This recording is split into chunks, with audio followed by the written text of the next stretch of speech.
Well, hello and welcome to the Mind, Body, Spirit Network's weekly High Vibe Tribe expert interview. And we bring experts and transformational leaders, agents of change from all over the world on a wide variety of very interesting topics. And today is no exception. I think this is a topic for 90% of the world, no doubt. I don't think that's an overstatement of the importance of this topic to most of life. So before I introduce our guest, who is on for a second time, and we'll tell you a little bit about more of that in a minute, I want to ask you a few questions to kind of pique your interest in today's topic. So here we go. Does there seem to be a limited supply of money in your life? Do you feel that wanting more money is selfish or not spiritual? The new currency, as our guest calls it, opening to money as loving, limitless energy, is something entirely different, an evolution and a revolution as to how we relate to money. So today, we're going to discover a little bit more about how to open to the loving, limitless energy of money. But before we do, I want to introduce you again, for those of you who may have seen our previous podcast or YouTube video cast. And I'll refer to that. So we're not going to get into all the details of the last podcast and video cast because we don't need to be redundant. We can just share that. I'll share that with you as we move along. So today's guest is Sarah McCrum, and Sarah is a leading money consciousness coach. She is also the author of Love Money, Money Loves You, and Energy on Demand, Master Your Personal Energy and Never Burn Out. Now, Sarah, is that a new book since the last time we spoke? It doesn't sound familiar. No, it's not a new book, actually. It came after the money book, but I wrote it about 2 or 3 years ago. Oh, the okay. Energy one. I don't remember if we talked about that one. We were very much focused on money. Okay, it's all about the money. Show me the money, as Cuba Gooding would say. You know that movie, don't you, Sarah? I don't think I do, actually. Jerry Maguire? No. Did you ever see the movie with Tom Cruise and Cuba Gooding Jr.? It's called Jerry Maguire. I've heard of it, but I haven't seen it. Okay, that's a big line. Cuba Gooding says, "Show me the money." He's yelling it, "Show me the money." It's a good movie. In any event, back to a little bit more about Sarah. Sarah was born and raised in the UK. She's a graduate of Cambridge University. She is also a former school teacher where she spent 10 years working for BBC Radio, traveling all over the world and interviewing children for various stories. And we discussed that in our last interview, so we're going to skip over this for now. And we just want to talk about the fact that Sarah is the co-founder of the Consciousness of Money, a program that teaches us how money is interwoven through every moment of our lives, connecting us all in an invisible web of exchange. She guides students to explore how they think, feel, and act around money in order to discover the beauty of engaging with a consciousness that supports our deepest creativity and well-being. Sarah, who lives in Australia now, coaches spiritual seekers, entrepreneurs, and change leaders around the world. And Sarah is coming to us today from jolly old England. She's visiting her sister. Thank you, Sarah, for catching up with the time zone and figuring out where you're at in the world. Thank you, Liz.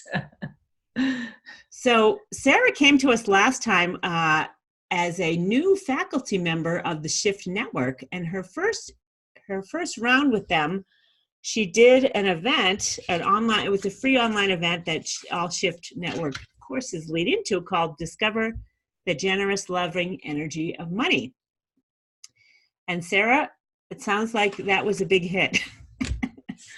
It seems like it was. I had been told by the Shift Network, actually they were very reluctant to take me on because they said that they'd never succeeded in selling courses about money. But various members of their team apparently read my book and they said, you must give it a go. So that's actually how it happened. Oh, really? Yeah, literally. They said, oh, this is different. There's something special here. And I think everybody was really happy with the result, because we actually really successfully sold a program about money to Shift Network. I don't know what they're called. They're not members, but Students. people who are followers, whatever it Yes, is. right. Yes, and they said that was the first time that had happened. So that was a big moment for me, and I think for all of us, to see that money, there's a way of putting money on the map where it needs to be that feels congruent enough for people that they actually really wanted to sign up and learn more about it. That's a good point, Sarah, to actually align with the energy of what people really want is kind of what's happening. And you're speaking it in a language that people understand or want to align with. You know, consciousness could be one of them. It's like, you know, understanding what money is, a consciousness, right? So how do you relate? I was sitting in a theatre not long ago, and the two people were behind me, and they said, "Oh, have you heard consciousness is the new sexy?" So I thought, well, that was good. Oh, that is good. Yeah. And thank you. I have a whole new podcast, Sarah. I don't think I had launched it when I first met you. It was all about, it's called Your Weekly Dose of Higher Consciousness. So I'm all about the sexy, apparently. Woohoo! All right, back to money. You know, I think you mentioned that you studied Dr. Hawkins' Power versus Force. So he talks about the consciousness of money and consciousness of everything. And the fact that 85% of the world operates from lower levels of consciousness, I think it's safe to say that, you know, a higher percentage of that has issues with money, which is a lot of people. So, well, and you know, the honest truth is that I personally have found that it's not only the people who don't have enough money who have issues with money, but it's also the people who have a lot of money have issues with money. Different issues, but issues all the same, because I think the underlying problem is the same, that culturally we tend to experience inner conflict and confusion around money. And I know wealthy people who still have that conflict, but they cover it over really well. The honest truth is they live with it every day, and then they have fear of losing it, or they feel guilty about having more than other people.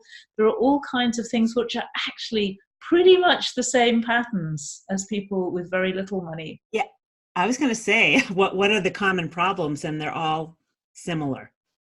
Guilt. Yes, and shame. one of the most common problems that I find, and probably your audience might find as well, is that people who get into spirituality or personal development, and especially if they start to want to bring that into their work or they create a business around their purpose, find it really difficult to ask for money. They feel guilty, or they feel that if I'm doing something spiritual or being a spiritual person, I shouldn't involve money with that. And it creates a terrible conflict that's right on the outside now. It's not hidden on the inside. And it stops people from creating the impact that they want to create, whether that's at a more personal level or at a business level. I think it's a really serious issue, because we really want those people who are creating good businesses that are making the world better to be very successful. That means a lot of money flowing through them. Thank you for recognizing that. Including you. Yeah, I know. It's a tug of war. Yeah.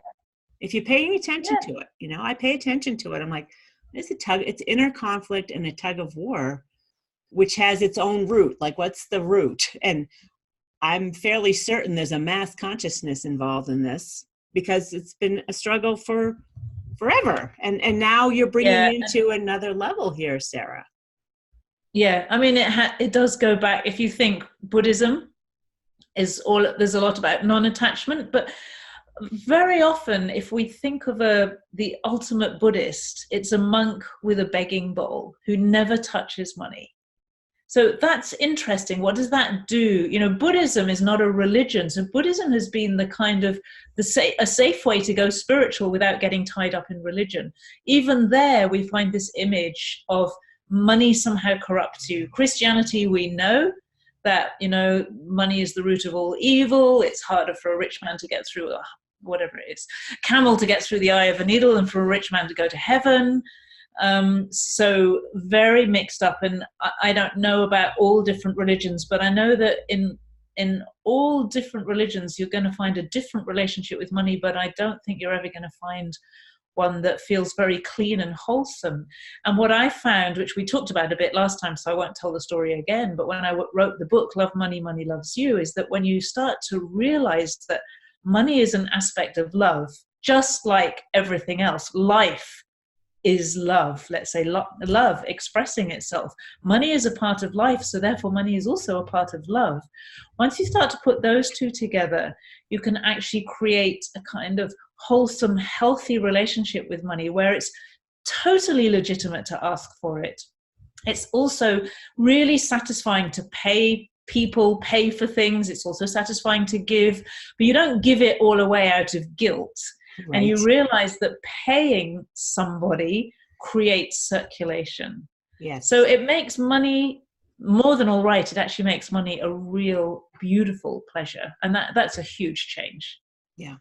Even Dr. Hawkins talks about, capitalism, without the capital markets in the world, the stock market, we wouldn't have these massive corporations that support giant needs, like the infrastructure of cities and highways and whatever. There's so much that's required and financial investment to make things happen. Right? That's right. And it's very easy to see the challenging end of large organizations and of money, because money definitely is used for some very dubious and harmful purposes, as are many other things. So it's easy to look at that. But I often look at how much infrastructure exists, how much we rely on every single day. And yes, it can be improved. But if we didn't have that, we would be living a very, very primitive life. Yes. So when people, you work with business leaders, business owners, right? Is that who you predominantly work with now, or individuals on occasion? I have mostly worked with business owners. Okay. I've often worked with individuals as well as they come along. But I think because I have this rather strange combination of approaching money in a way that on the words level might look really woo-woo, but it isn't. Right. People always describe me, especially business owners, funnily enough, always describe me as grounded and practical. Always those words. So I give business owners permission, I think, to explore territory that's very satisfying and fulfilling, but doesn't destroy their business. It actually enhances their business. So they can be more successful, but also satisfy the deeper needs for purpose and connection and for soul engagement in their business, which is so denied mostly. Okay. Soul engagement. What does that mean to you? Or what do you actually, I know what it kind of means, but when do you know that you've made that? How do you know that you've engaged the soul in something? Do you have an idea or thought on that? For me, the soul for me is that part that is really sweet, very alive. It has an innocence to it and a rawness to it. It's kind of like, if you think of nature, the wilderness in nature, which is so pristine and so beautiful, whichever bit of wilderness you see, to me, the soul is like my inner wilderness, my true nature, and the part of me that kind of comes into life longing to have this really rich experience. And rich is the right word, funnily enough, although that's the word we associate with money. But a rich experience for the soul is not just about being rich financially. It's about experiencing a really lively, alive life in different ways for different people. Right. I find that on the whole, it is the part more than anything else that we shut away. And often we can even have quite an open heart, and yet our soul is not really getting a voice in our life. And for me, the soul is the part that says, I would love to experience this, I would love to do that, I'd love to contribute that. And it's also, of course, it's part of the language of feeling. I would love to feel really great in my life. And it leads through love. It leads through this impulse for life. And when we're in touch with that and we follow that and we don't dampen it all down with our mind and our knowledge and our analysis and our desperate needs to keep control of everything, but give voice and give freedom to our soul, then life has a sweetness to it and a beauty. We're actually able to express the things that we long to express, like joy and love and beauty. And we feel, sweet is the right word for it. I can see it in your smile, my dear. That sweet soul. So I know what I think I know. I think I do know. And I think I recall from the book Conversations with God. I don't know if you ever read that. It's been around a while. Doesn't God discuss like the purpose of the soul is for the feeling experience, to feel embodied and feel, what does it feel like to feel, out of Because body? in Conversations with God, God talks about, there's a beautiful story called The Little Soul and the Sun, and you can find it on the internet, and I really recommend you read it if you haven't read it, because it speaks so beautifully to what the soul is really all about. And the soul in that story and in those books, it's what it's really saying is the soul comes here to know itself as the light, or to know itself as God, whatever your language is. It's to know that ultimate expression of life. But in order to know that, it can't come here and just be like a light amongst lights. If you have a light and everything's already light, you don't get any experience. So it comes here and puts itself into situations that can feel challenging or difficult or disturbing, because that's what awakens its ability to shine. And for example, that's why many of us find ourselves in situations where we need to forgive, because it's through that forgiveness that our heart and soul open up and we get to experience that part of life, or of the light, or of God, that is forgiveness. That's to use the words in Conversations with God. So it's how we get to experience our true nature is through our soul, and that's what our soul seems to be all about. And when you can link that with money as well, the energy of money, that is such a relief, because you don't have to feel that if you follow your soul, you have to deny actually what your soul is looking for. Your soul is looking for a rich experience.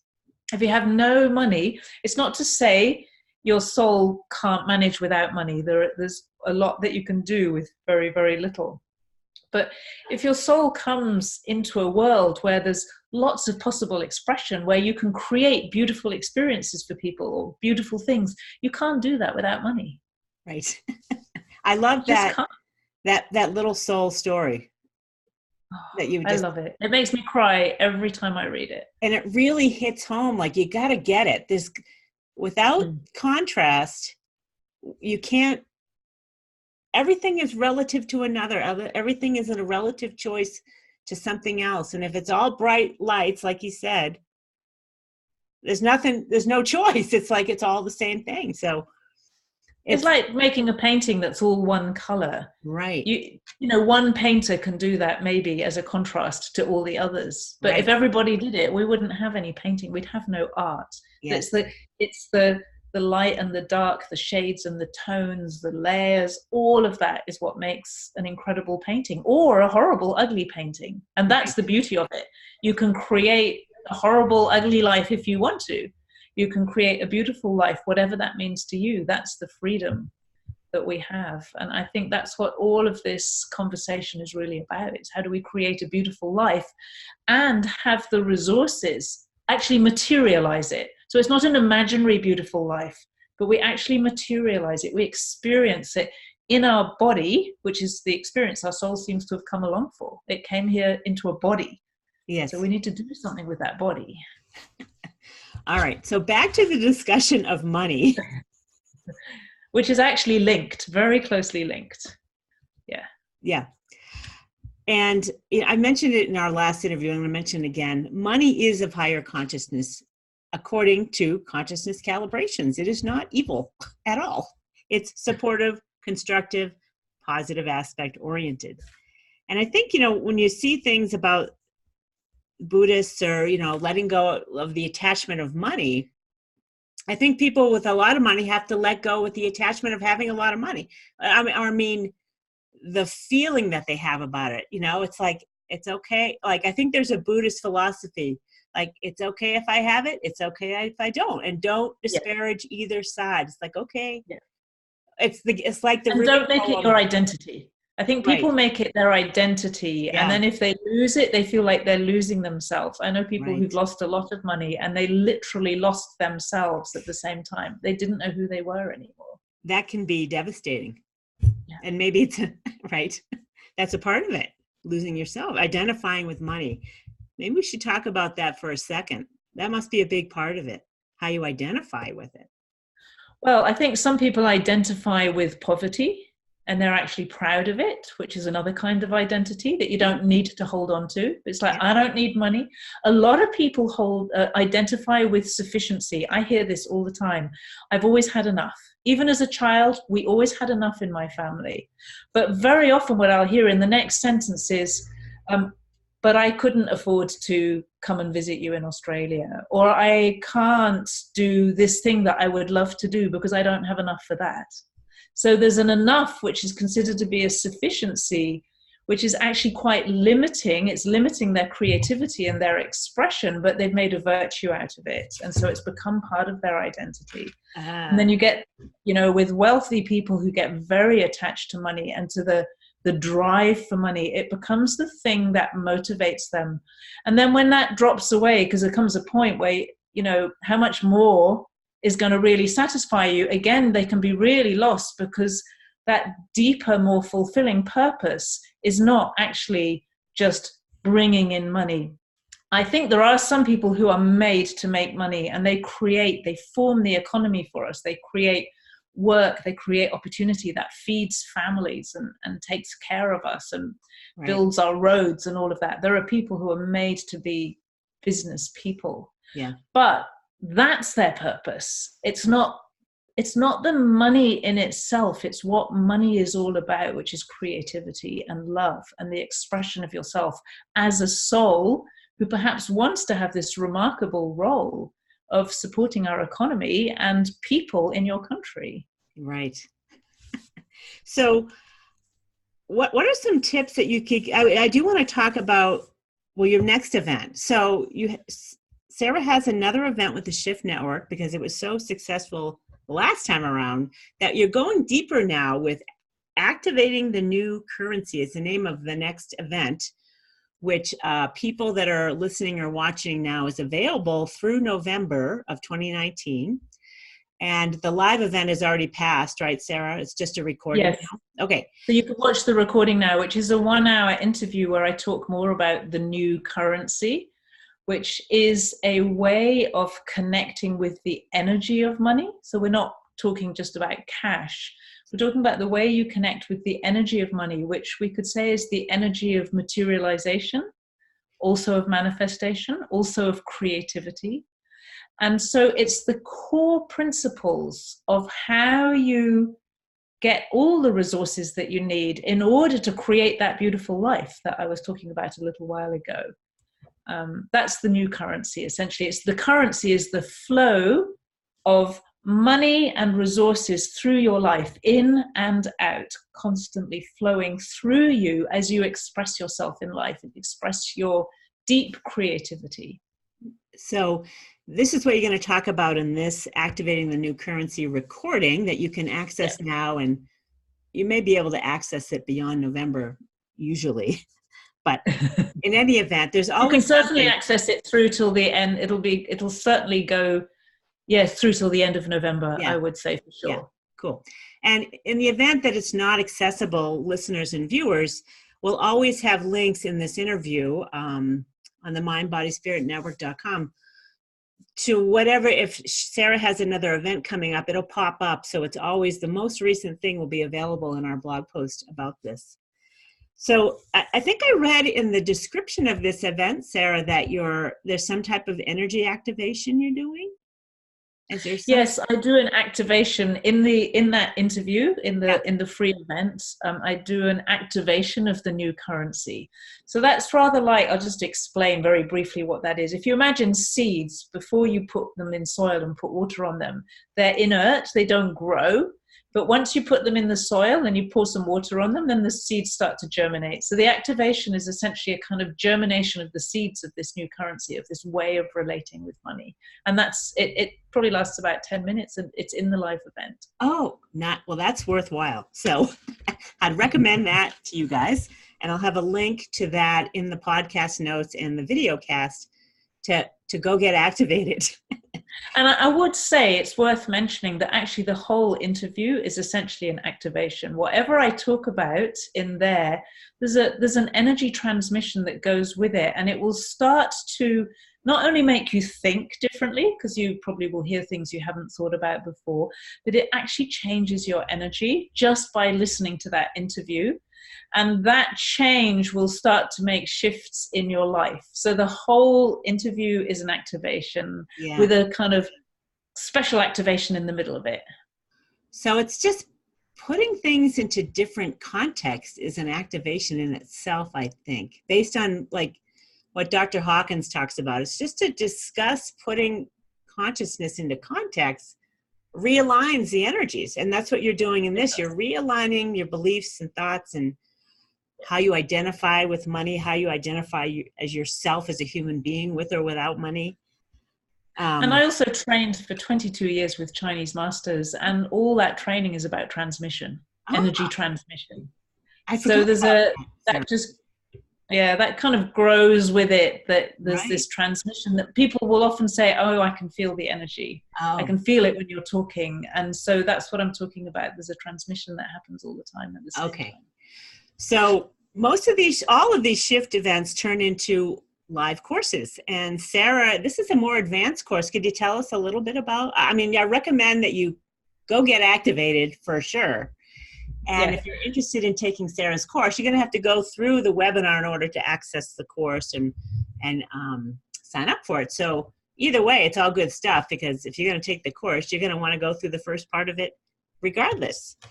So Sarah, is there a name for the course yet? Yes, it's also called, I think it's called Activate the New Currency rather than Activating.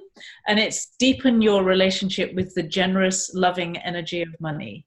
Okay. And I'll give you very brief details about it, just because people are often curious what they can do if they want to learn about money in this way. Yes. It's a 6-month course. It's 3 sessions a month for 6 months. So we're going quite deeply into this topic of how you form the relationship. And I did do a 7-week course before.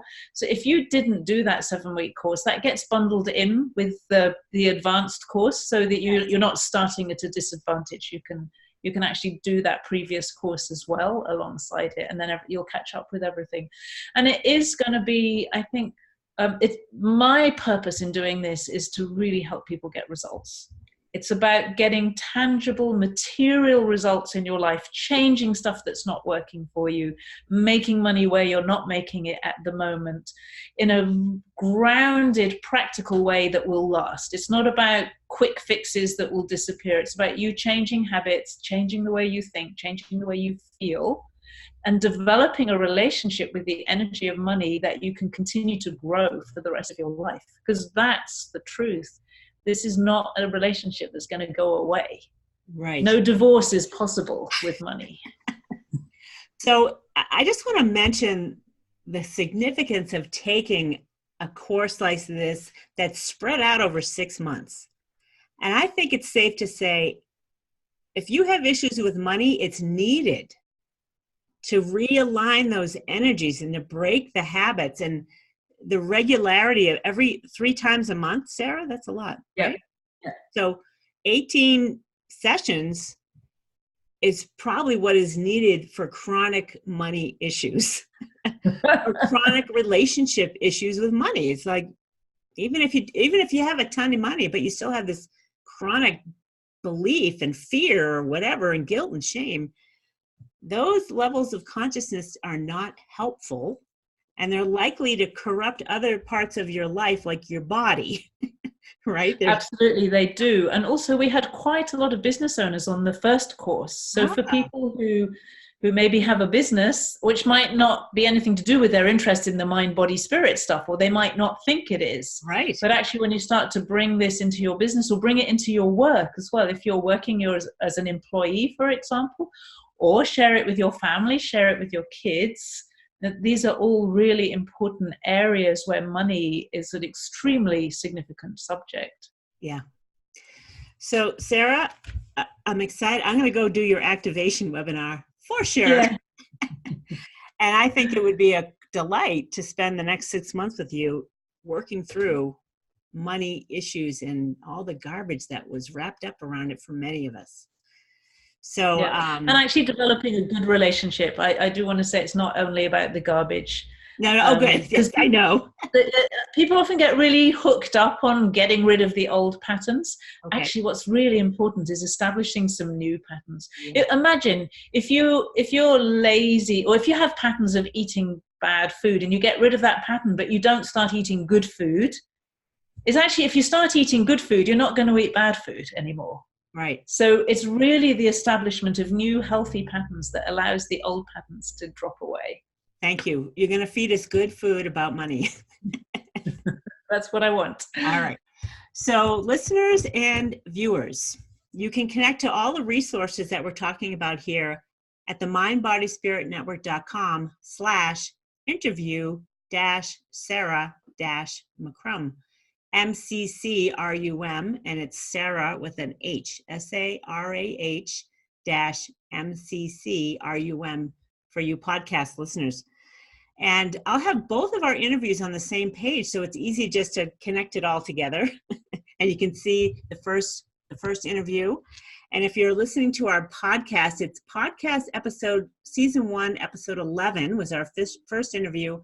And you're going to want to listen in because Sarah talks about a tragedy in her life and what brought her to become a money consciousness coach. And I think, it's a vulnerable place to share this type of story, and for you to hear it and understand you're not alone is a good place to start in getting to know Sarah. And for YouTubers, I will be sure that when you see this video, the next one you see will be our first interview with Sarah, so you can go right to it right after you see this one on YouTube. So, Sarah, thank you for coming again. Congratulations. Thank you for inviting me. It's success with your first program at the Shift Network. That's huge. And I'm sure Sarah is speaking in a different way. And if you can feel a difference. And some people resonate and some don't. But apparently you do on this topic of money consciousness. Thank you, everyone, for listening. If you enjoy what's going on here, you can subscribe to our podcast at highvibetriberadio.com, or on YouTube, it's highvibetribetv.com.